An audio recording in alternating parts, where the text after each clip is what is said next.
So students क्वेश्चनटा हूँ 1857 विद्रोहर आशु कारण कौन। What is the immediate cause of 1857 revolt.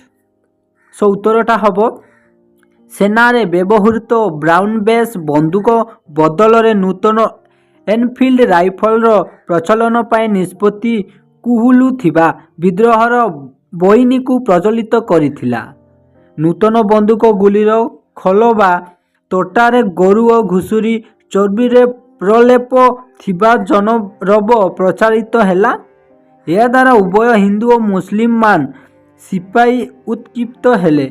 ए प्रकार पदक्षेप भारतीय सिपाही धर्म नष्ट करिबा और क्रिश्चियन धर्म रे दीक्षित करिबा पाई उद्दिष्ट थिला बोली अभियोग होइथिला।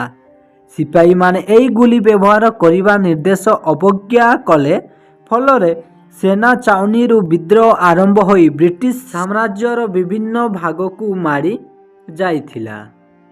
सो स्टूडेंट्स एया थिला आज इंपोर्टेंट सिलेक्शन क्वेश्चन।